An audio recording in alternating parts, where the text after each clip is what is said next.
Ladies and gentlemen, our next launch is this Unwanted Witness Privacy Scorecard 2023. And to launch this book or report is none other than the Commissioner, Data Protection Office, Mauritius. I welcome you to the podium.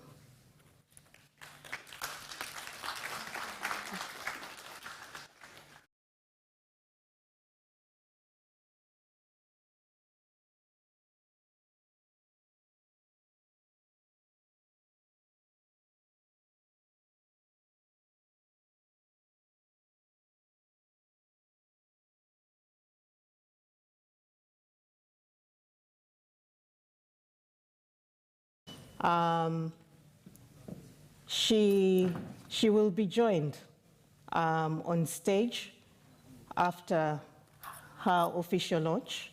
She will be joined on stage by the Executive Director of Unwanted Witness and the data regulator from Senegal, as well as our data regulator from Uganda. Is Patrick there from the council? No, Patrick is gone. He's gone, okay.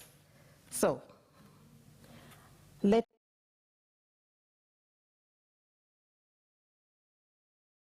powerful ladies.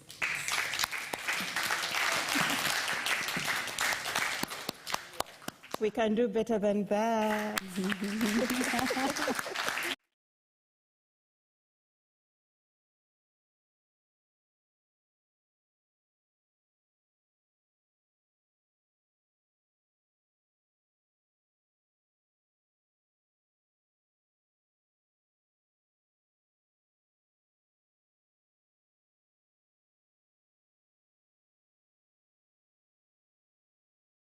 At this juncture, I want to hand over to the Commissioner, who will simply proceed to launch the report in her words.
So thank you so much. I will not even waste any of your time, but we appreciate. Thank you so much. Welcome. Please. Thank you. Yes. You could go back to your seats. Can we give them a round of applause as they go back to their seats?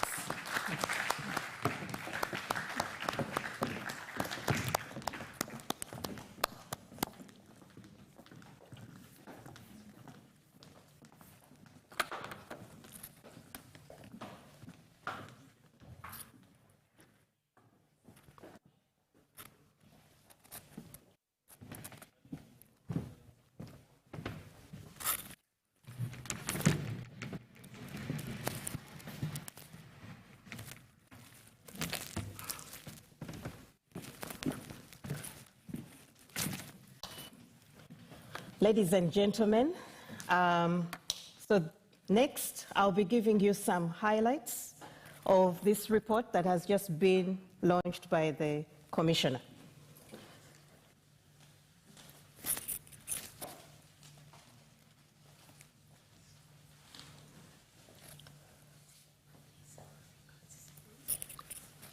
So ladies and gentlemen, I'll give a brief background, context, bit of situation analysis, findings, and we'll conclude with recommendations. I hope I don't bore you, and I'll try to be as brief as I can. So basically, what is the Unwanted Privacy Scorecard report? The Unwanted Privacy Scorecard is a monitoring tool aimed to take stock of compliance with data protection and privacy laws conducted.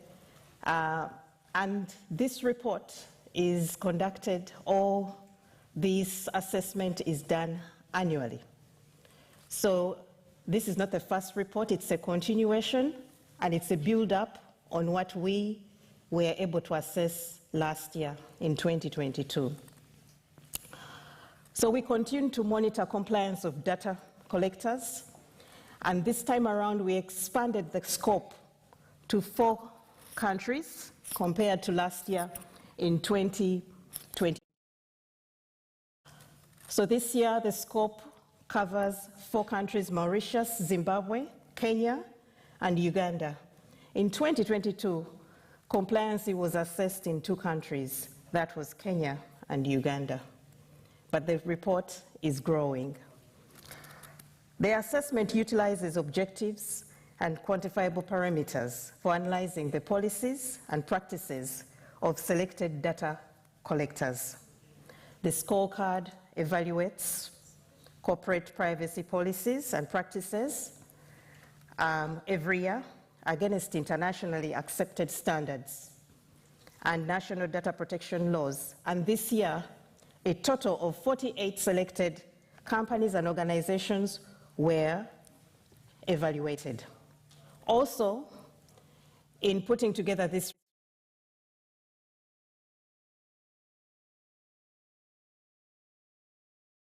six sectors, which are e-commerce, financial services, telecommunications, digital loan services, online betting, and e-government services. So this year there are 6 sectors actually, but compared to 2022, we had 3 sectors. And in each of these sectors,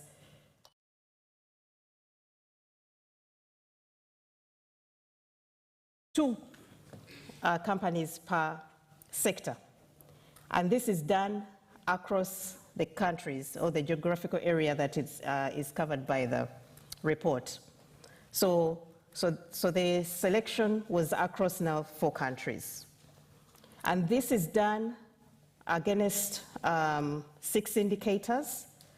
Compared to last year, we had 5 indicators and we added another new one for this report.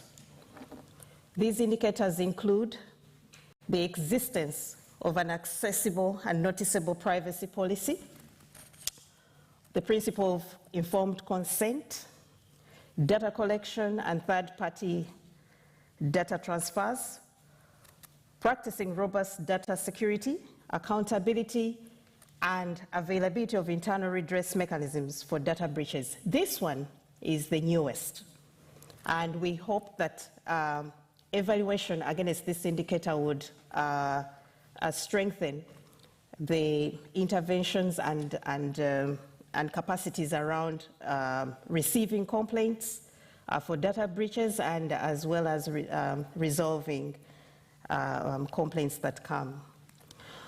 In these 4 countries that are under review for this report, we observe that there are data protection laws already to advance control and personal autonomy of individuals over their personal data, obviously while ensuring growth and development of the digital economies.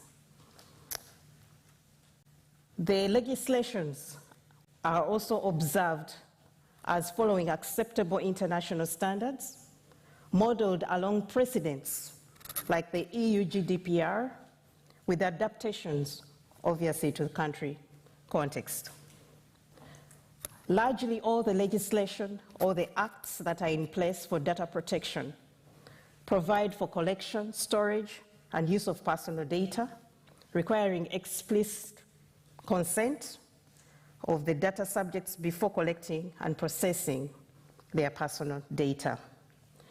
They also are underpinned by key principles in relation to lawful processing, purpose of limitation, data minimization, storage limitation, accountability, obligations for both private and public sector handlers. We also noted that there is rapid growth in the digital services compared to the past decade, with extensive adaptations in the area of mobile money, e-commerce, ride-hailing applications, digital lending platforms. There are quite many, and this is what also informed our increase in the sectors that were being evaluated for this year, from 3, adding another 3 to make them a total of 6. However, this digital transformation, these positive advances in the industry also have increased risks to personal data being misused, the incidences of breaches, and as well as unauthorized surveillance, given the collection of sensitive information, like especially with areas in relation to financial transactions, location of data, and communications by both private sector, apps, and government systems. We observe and note and appreciate that the existing legislation in these countries set a good foundation. However, the turning point is the gaps in ensuring that these principles are turned into practice, which is a challenge at the moment.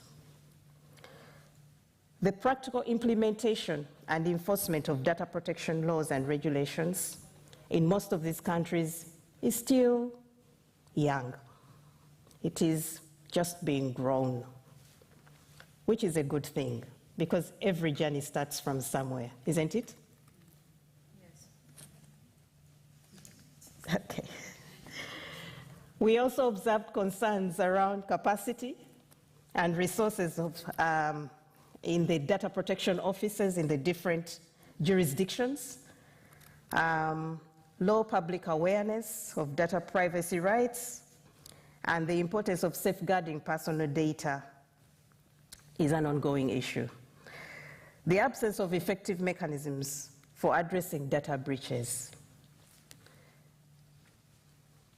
So this leads me to sharing the findings. So the overall findings at country level, from the assessment, we observed an overall index score of 47.3, which was registered by Kenya. And this was followed by Mauritius and Uganda and Zimbabwe. If we could just kindly look at the figure. From Kenya, we have Mauritius with 39.5%. Uganda has 36.3%. Zimbabwe is 23.1%.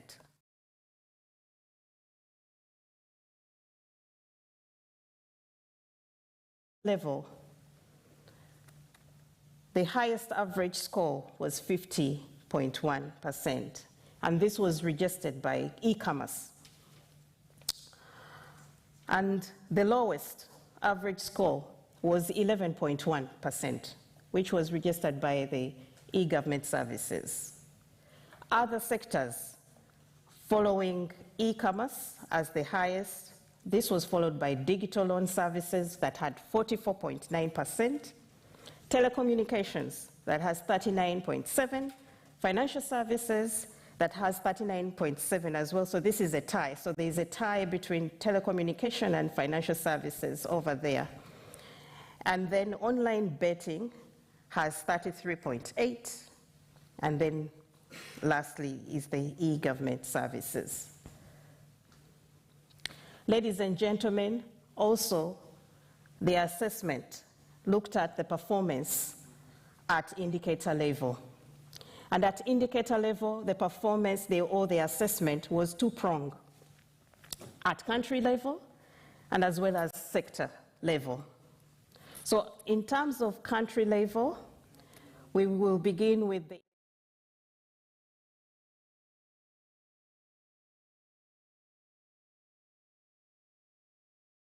companies, the 48 that I spoke about, that have been assessed.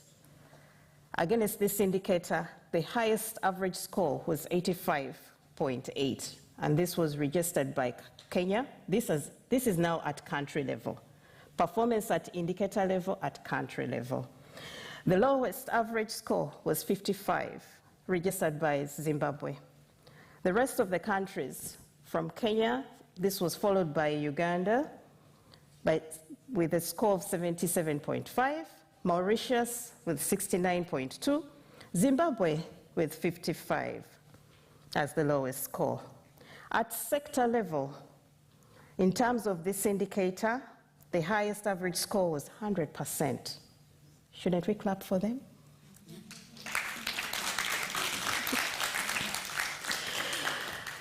And this was telecommunications. And the lowest average score was 25%, registered by e-government services. So other sectors, like e-commerce that followed telecommunications, had 91.3. Digital loan services had 78.3. Financial services had 78.3. So there's a tie there between digital loan services and financial services. And then followed by online betting with 57, I beg your pardon, 57.5, and e-government services with 25%.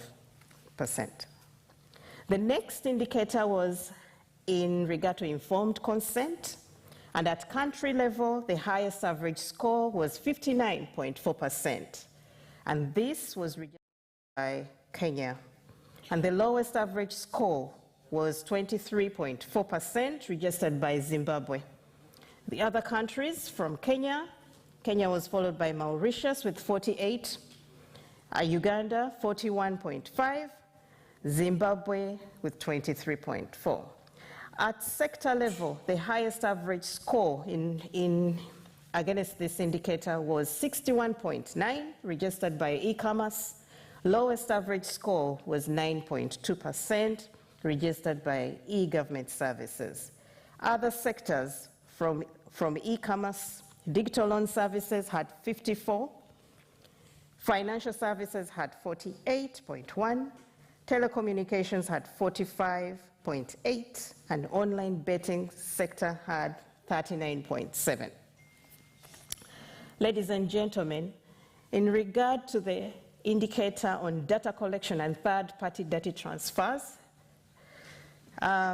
at country level, we had the highest average score being 21.7, registered by Uganda, and the lowest average score was 14.4%, that was registered by Kenya. Mauritius followed Uganda with 20%, and Zimbabwe, followed by Zimbabwe with 18.3. At sector level, the highest average score was 25.8, registered by digital loan services, and the lowest average score was 10.8, registered by telecommunications. So from digital loan services, this was followed by online betting sector that had 25%, followed by e-government, 19.2, e-commerce with 15.8, and financial services with 15. Almost, we were going to get a tie there, if not for the 0.8 registered by e-commerce in addition to the 15. So ladies and gentlemen, then we had telecommunications with 10.8.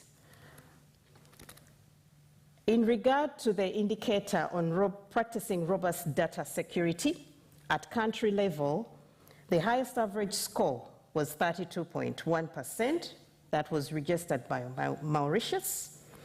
And the lowest average was 26.3, registered by Uganda.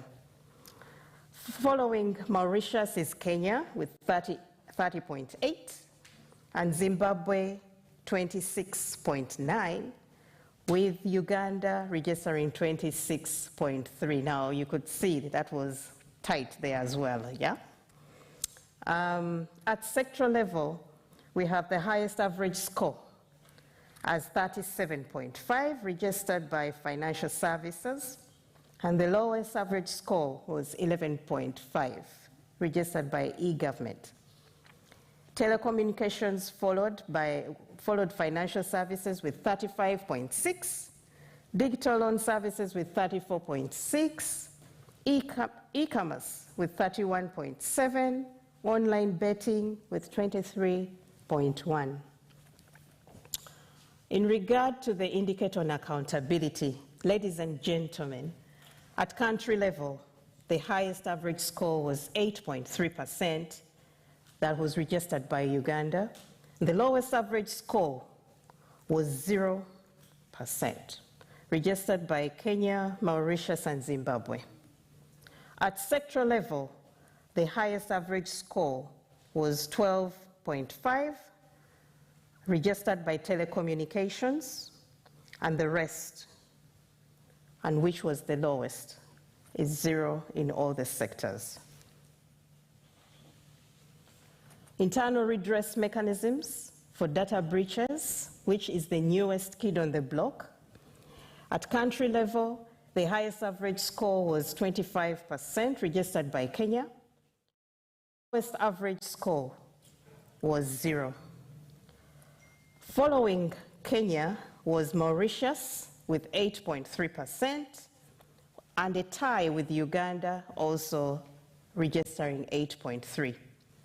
At sectoral level, highest average score was 37.5, registered by e-commerce, and the lowest was 0. So from e-commerce, we had digital loan services registering 12.5% together with online betting, so there was a tie there. Ladies and gentlemen, we were also able to establish some challenges. In addition to some of the aspects I highlighted earlier, there was also limited understanding of data protection and privacy legislation, insufficient regulatory capacities, resource constraints, weak accountability culture, rapid technological changes, low public awareness generally about data protection and privacy, and then political and social tensions that tend to actually impact on the regulatory capacities. Ladies and gentlemen, some recommendations were made, and this is just a sample. I could not put everything. So recommendations are being proposed in this report for all the players, the different actors, both state and non-state actors. Recommendations, some of the recommendations made for controllers and processors is to elevate transparency and implement accountable data practices aligned with data protection legislation to demonstrate commitment to accountability beyond passive policies. Publish detailed privacy policies that provide exhaustive inventories of data types rather than vague summaries. Outline specific retention periods tailored to different categories of user information rather than indefinite storage. This is still a big challenge. There is a whole host of data being collected currently, especially with these e-services that are increasing, that have a commercial connotation. There's a lot of information being generated, and you wonder what they do with it.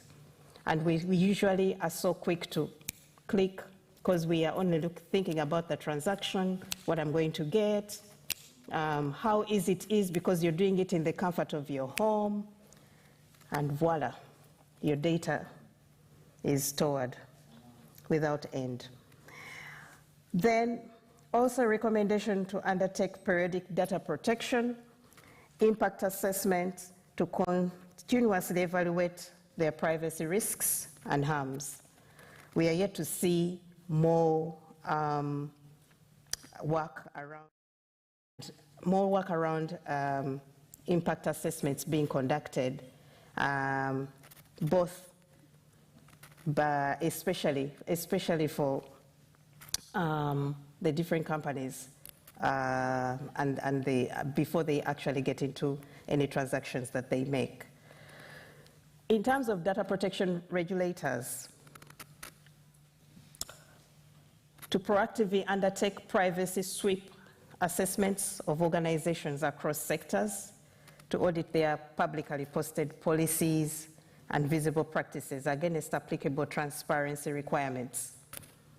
So we hope to see that you can regularly, make these assessments and assess these different organizations without necessarily waiting maybe for them to just only register with you, but also seeing you assessing them from time to time, impromptly, so that you are able to establish whether they are complying or not. Guide compliancy, monitoring enforcement, and institutionalize accountability ecosystems. We hope to see that there can be regular monitoring, but as well as enforcement, testing some of the powers that are being, because we observe that there are some good legislation already out, and we are not yet seeing regulators exercising these powers more vividly. We need to see more of that enforcement, especially where the law has provided for it. Because this, once you do this, then it not only gives an opportunity to evaluate whether these powers are effective or not, but also the opportunity to build trust in our data protection offices. Recognizing leading performers to motivate wider adoption of transparent data handling. I think the people who, or the companies, the organizations that do comply need to be recognized as a way of incentivizing compliancy and motivating them to continue abiding by the guidelines and the law at the end of the day. Publish user-friendly guidance resources and tools catering for specific sectors and common practices to aid controllers, translate legal principles into organizational procedures. It would be nice to see different guides for different sectors to be in place to guide them on how best they can actually comply with the legislation, on how they can actually put up policies that are complying with the law at hand. Operationalizing smooth complaints handling, expediting resolution mechanisms, and appeal processes for aggrieved users to obtain redress against opaque practices.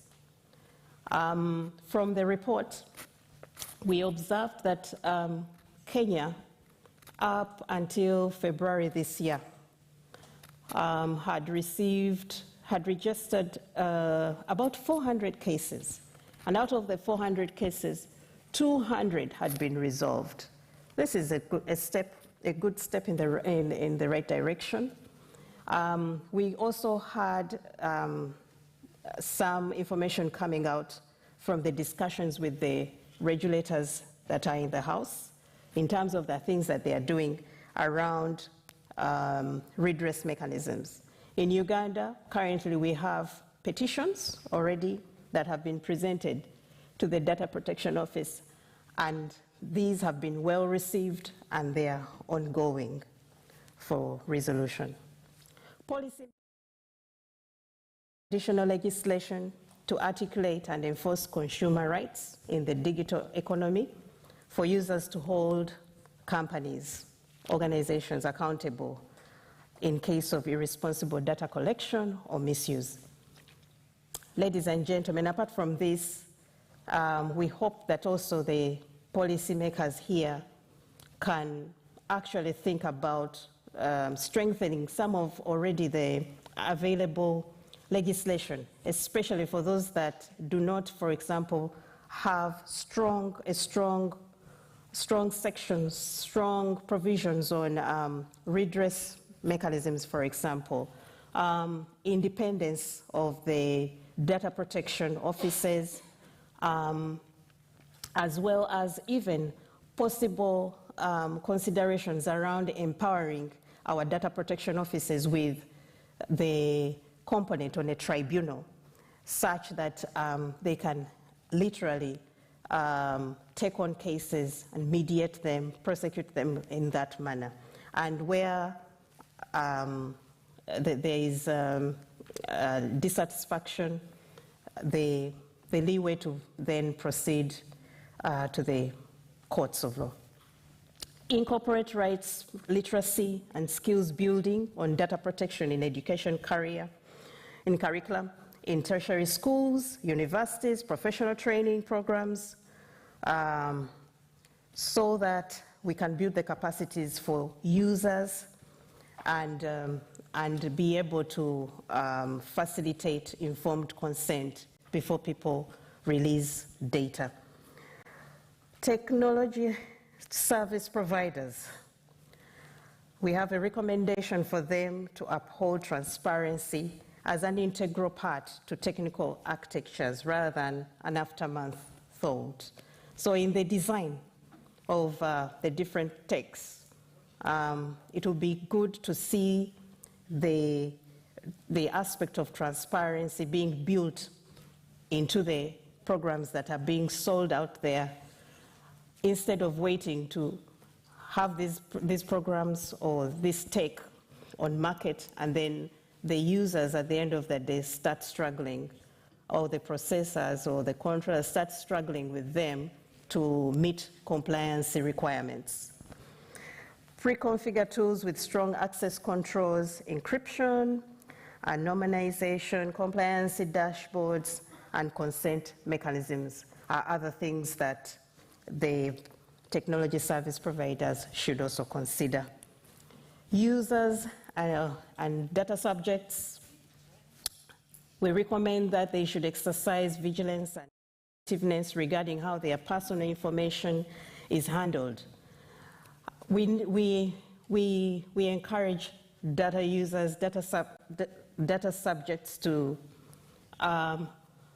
not to wait, but to be proactive. When service is being extended to you, we want to see people asking questions. This data you're asking, what is it going to be used? How long are you going to have it? That before you get into transacting accordingly. We also recommend that data subjects should read privacy policies before accepting terms of use rather than automatically clicking the consent, especially those transactions that are online. Civil society, publish explainers, guides, advisories on data protection issues tailored for diverse demographics in accessible formats and multiple languages. Advocate for elevated transparency commitments from companies, organizations through campaigns, petitions, and dialogues. Some of these things are already ongoing with some of the civil society actors in this space, including we. Academia and scholars study sector-specific data ecosystems to inform tailored oversight, host public forums to foster evidence-based dialogue between policymakers,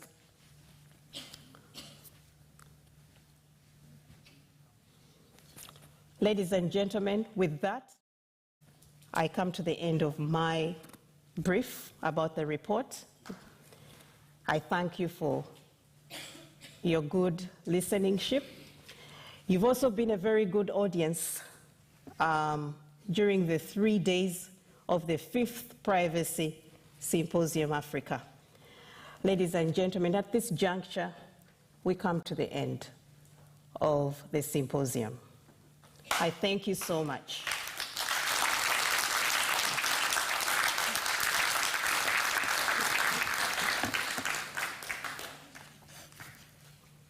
Wow. You still want more? Should I continue? I'm happy to continue. So you're welcome to leave at leisure. Thank you. Thank you.